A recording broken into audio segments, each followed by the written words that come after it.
صلی اللہ علیہ وسلم کے وصال ظاہری کے ایام قریب آئے تو حضور نے سرخ پٹی باندھی، تیز بخار ہے نبی کریم کو، 2 صحابہ سہارا دے کے مسجد میں لائے، نبی پاک علیہ السلام کو بظاہر سہارا دے کے لایا گیا۔ کریم رسول نے لوگوں کو جمع کیا، حضور آج کیا ہونے والا ہے، آج کیا کہا جائے گا، آج کس لیے میٹنگ بلائی ہے؟ نبی کریم کے کل صحابہ جب مسجد میں جمع ہوئے تو کھچا کھچ مسجد بھری ہے۔ وصال ظاہری سے چند یوم پہلے کی بات، نبی پاک نے فرمایا آج تمہیں کوئی جہاد کی ترغیب نہیں دینی، آج کوئی نیا پیغام نہیں دینا، آج تمہیں بتانا ہے کہ رب نے اپنے بندے کو اختیار دیا ہے، چاہے تو دنیا میں رہے، چاہے تو اس کی بارگاہ میں حاضر ہو جائے۔ اس عبد نے بارگاہ ربوبیت کی طرف لوٹنے کا ارادہ کر لیا ہے۔ حضرت صدیق اکبر رونے لگے تو صحابہ نے کہا تمہیں کیا ہوا؟ کہنے لگے سمجھ نہیں رہے، کسی کی بات نہیں کر رہے، نبی پاک تو اپنی بات فرما رہے ہیں، اس نے جانے کا ارادہ کر لیا۔ سنیے میرے بھائی، محبوب پاک نے فرمایا بھائی کسی شخص کو میری طرف سے کوئی تکلیف پہنچی ہو تو بدلہ لے سکتا ہے، بدلہ لے سکتا ہے، کسی کو تکلیف پہنچی ہو۔ صحابہ پھوٹ کے رونے لگے، محبوبہ کرم ہی کرم ہوا ہے، رحمت ہی رحمت آئی، آپ کے بارے میں گمان کرنے والا بھی دائرہ ایمان سے نکل جائے گا۔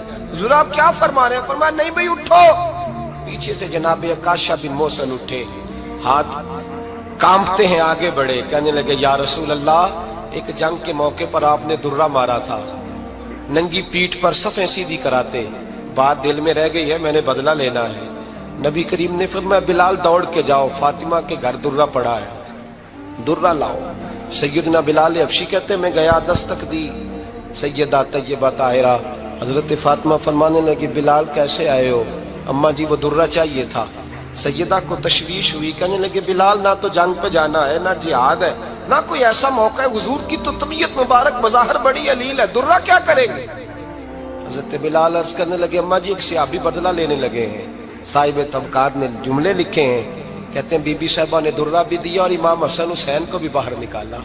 فرمانے لگی عکاشہ سے کہنا 100 درے مارے، ان 2 شہزادوں کے جسم پر نبی پاک کے قریب نہ جائے، میں نے 2 بچے پیدا ہی اپنے محبوب پر قربان کرنے کے لیے کیے، ان کو لے جائے۔ حضرت بلال کہتے میں 2 شہزادے لے کے آیا، اور جب دروازے میں میں لے کے پہنچا تو نبی پاک نے دیکھا تو آنکھوں میں آنسو آ گئے۔ فرمایا ان کو بٹھا دو، مجھے پتا ہے فاطمہ نے کیا کہہ کے بھیجا ہے۔ حضرت سیدنا بلال فرماتے ہیں درہ میں نے جناب عکاشہ کو دیا، حضرت عکاشہ درہ لے کے آگے جو بڑھے تو حضرت ابو بکر صدیق نے ان کے پیروں پہ ہاتھ رکھا، فرمایا عکاشہ میری طرف آ یار، مجھے مار درے، نبی پاک کے قریب نہ جا۔ مصطفیٰ کریم نے فرمایا ابو بکر تو ہٹ جا، اسے آنے دے۔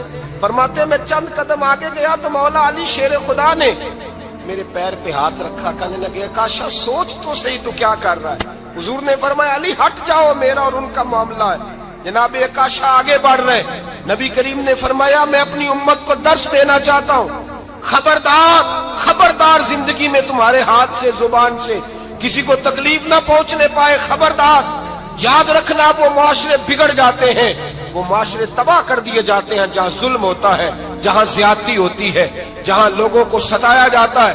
محبوب کریم کے قریب آئے حضرت عکاشہ کا، حضور میری پیٹھ ننگی تھی، آپ بھی ذرا کپڑا ہٹائیے۔ نبی کریم نے پیٹھ سے کپڑا ہٹایا، جناب عکاشہ نے درہ جو اٹھایا تو صحابہ کی چیخیں نکلی، حضرت عکاشہ نے درہ دور پھینکا، حضور کے بطن اطہر سے لپٹ گئے، چومنے لگے، کہنے لگے حضور وہ تو صفیں سیدھی کراتے لگ گیا تھا، آپ نے کہاں مارا تھا؟ یا رسول اللہ میں تو بہانہ بنا رہا تھا کہ جاتی دفعہ مجھے وجود چومنے کا موقع نصیب ہو جائے، مجھے یہ موقع نصیب ہو جائے۔ میرے حبیب نے فرمایا جس نے جنتی دیکھنا ہو میرے عکاشہ کی زیارت کر لے۔ بھائی ظلم کا دروازہ کھلا ہوا ہے اور لوگ بھول جاتے ہیں زیادتی کرتے ہوئے، وہ بہو سے ہی کیوں نہ کریں، وہ اپنے گھر کے بھول جاتے ہیں کہ شاید پوچھنے والا کوئی نہیں، شاید میزان نہیں لگے گا۔ ایران کے بادشاہ نے اپنے بیٹے کو پڑھانے کے لیے ایک استاد صاحب کا بندوبست کیا۔ استاد صاحب کو کہا کہ میرے بچے کو دین پڑھائیے، میں چاہتا ہوں کل اس نے عنان حکومت کو سنبھالنا ہے تو یہ دین سے آگاہ ہو جائے، اس کو کچھ سکھائیے پڑھائیے۔ بہت نیک بزرگ بڑے درویش عالم پڑھانے لگے، اسباق مکمل ہو گئے، دین کے اسباق قرآن مجید پڑھایا، احادیث طیبہ کا درس دیا، اصول فقہ سے روشناس کرایا، جب بچے نے مکمل تعلیم حاصل کر لی اور آمین ہو گئی، دستار ہو گئی، فارغ ہو گئے، تو پھر ایک دن استاد صاحب نے کہا بیٹے کل تم نے ضرور آنا ہے، کچھ بات کرنی ہے۔ شہزادہ گیا ملنے استاد صاحب سے، استاد صاحب نے کنڈی لگا لی، ہاتھ میں درہ پکڑ لیا، مار مار کے پورے وجود کو زخمی کر دیا، کوئی غلطی نہیں، کوئی بات نہیں، مارا۔ اب بچہ آیا آ کے بادشاہ سلامت سے کہا کہ ابا جی سمجھ نہیں آئی، بڑا مارا ہے استاد۔ تو سیانے تھے نا بادشاہ، یہاں تو قاری صاحب روز کٹہرے میں کھڑے ہوتے ہیں، مولوی صاحب آپ نے میرے بچے کو کیوں مارا ہے؟ آپ 8,000 کے مولوی ہیں، میرا کئی کروڑ کا بچہ ہے، سویرے بدل لیں گے، خبردار آپ نے بچے کو ہاتھ لگایا، اپنی حیثیت میں رہے معاذ اللہ۔ جو قومیں استادوں کو کٹہروں میں کھڑا کرتی ہیں وہ ترقی نہیں کر پاتی، جو استادوں کو کٹہروں میں روز کھڑا کرتے ہیں۔ کہا ابا جی بڑا مارا ہے، تو والد بڑے سمجھدار تھے، کہنے لگے بیٹا استاد باپ ہوتا ہے، وہ زیادتی نہیں کرتا، کوئی بات ہوگی میں تیرے استاد کو کٹہرے میں نہیں بلاؤں گا۔ اماں سے بات کی، اماں کہنے لگی بیٹا میں تیرے باپ سے کیسے بات کروں، ڈرا تھا۔ وقت گزر گیا، 22 سال بیت گئے، 22 سال گزر گئے، بادشاہ کا انتقال ہوا، شہزادہ تخت پہ بیٹھا، پہلا حکم یہ دیا کہ میرے استاد کو بلاؤ، پہلا حکم۔ استاد جی بوڑھے ہو گئے تھے، چھڑی کے اوپر ٹیک لگا کے آئے اور بھمیں سفید ہو کے جھک گئی تھیں، یوں آنکھ کھول کے بڑی مشکل سے دیکھا، کہنے لگے شہزادے حکم ہو۔ کم میں شہزادہ نہیں، اب میں بادشاہ بن گیا ہوں۔ استاد جی 22 سال بیت گئے، آپ نے مارا تھا، پر وہ درد چونکہ زیادتی کی تھی، میرا قصور کوئی نہیں تھا، تو نہ میری روح سے درد گیا ہے نہ میرے جسم سے گیا ہے، میں بے اختیار تھا، پوچھ نہیں سکتا تھا، آج با اختیار ہوا ہوں۔ سب سے پہلے پہلا حکم آپ کو دیا، بلایا ہے، بتائے کیوں مارا تھا، کیوں مجھے مارا تھا، میری زیادتی بتائے۔ تو استاد، بوڑھے استاد کی آنکھیں آنسوؤں سے بھر گئی، کہنے لگے بیٹے بس آج کے دن کے لیے مارا تھا، یہ جو دن آ گیا نا میری زندگی میں اس لیے مارا تھا، یہ میں چاہتا تھا میری زندگی میں وقت آئے، آج کے بس میری مراد پوری ہو گئی۔ کہا صاحب کس لیے، مجھے بھی سمجھائے۔ آپ فرمانے لگے کتنی دیر ہو گئی تجھے مار کھائے ہوئے، کتنا زمانہ بیت گیا؟ کہنے لگا 22 سال۔ فرمایا زخم بھولے تو نہیں، درد ختم تو نہیں ہوئی، تمہیں بات 1 منٹ کے لیے بھی تمہارے حافظے سے محو تو نہیں ہوئی؟ کہا استاد جی روز رات کو یاد آتی، روز خیال آتا تھا۔ استاد کہنے لگے بھائی تو بے اختیار تھا، پوچھ نہیں سکا، 22 سال تجھے یاد رہا، مجھے پتا تھا تو ایک دن حکمران بنے گا، میں نے تجھے اس لیے مارا تھا کہ بیٹے یاد رکھنا، کسی پہ ظلم نہ کرنا، اگر تجھے 22 سال تک یاد رہا ہے تو جس پر تو ظلم کرے گا اسے بھی قیامت تک یاد رہے گا، اور یہ یاد رکھنا تو آج با اختیار ہوا تو تو نے مجھے بلا لیا ہے، قیامت کے دن غریب با اختیار ہو جائیں گے، مظلوم با اختیار ہو جائیں گے، وہ با اختیار ہو گے، للہ الواحد القہار، رب کریم کی بارگاہ کے اندر ان کا اختیار ہوگا، اکیلے اللہ کی حکمرانی ہوگی، پھر وہ بلائیں گے، بڑے بڑے کج کلاہ دنیا میں جن کی پگڑیاں اونچی تھیں وہ سر جھکائے کھڑے ہوں گے، دنیا میں جو ڈکٹیٹر بنتے تھے ان کی پشتیں لال ہوں گی، ان کو غدار لکھا جائے گا، قیامت تک نہیں بھولے گا۔ ظلم کرنا تو سوچ سمجھ کے کرنا، اتنا کرنا جتنا تم سہ سکتے ہو، اتنی زیادتی کرنا جتنی قیامت میں تم برداشت کر سکتے ہو۔ میرے نبی کریم صلی اللہ علیہ وسلم نے فرمایا ظلم سے بچو، یہ قیامت کے اندھیروں میں سے ایک اندھیرا ہوگا، زندگی میں زیادتی نہ کریں، اگر تھوڑی دیر کے لیے کوئی چیز برداشت کر جائیں گے تو وہ فائدہ دے جائے گی، کچھ دیر کے لیے اگر سہ جائیں گے تو نفع مل جائے گا، سہنے کی کوشش کریں لیکن زیادتی نہ کریں، نظر کو، سوچ کو، ذہن کو پاک رکھیں، اور میرے بھائی زندگی پوری ظلم سے بچیں، زیادتی سے بچیں۔ امیر المومنین حضرت جناب سیدنا عمر فاروق رضی اللہ تعالیٰ عنہ رات گھر میں تھے تو رونے لگے، بڑی دیر تک روتے رہے، والدہ اٹھی تو صاحبزادے سے کہنے لگی پتہ کرو تمہارے باپ کو کیا مسئلہ ہے۔ شہزادے آئے، کہنے لگے امیر المومنین والد گرامی کیا ہوا؟ تو حضرت عمر فاروق کہنے لگے بیٹا اپنی اماں کو بلاؤ۔ والدہ آ گئی، کیا بات ہے، کچھ طبیعت خراب ہے تو حکیم کا بندوبست کیا جائے۔ تو حضرت عمر کہنے لگے کچھ بھی نہیں، آج مسجد سے نکلا ہوں تو نبی پاک کے صحابہ میری تعریفیں کر رہے تھے۔ یہ حضرت فاروق اعظم کے وصال کے قریب کے دن ہے، تعریف تو حضرت یہ رونے کی بات ہے کہ خوش ہونے کی؟ آپ فرمانے لگے نہیں،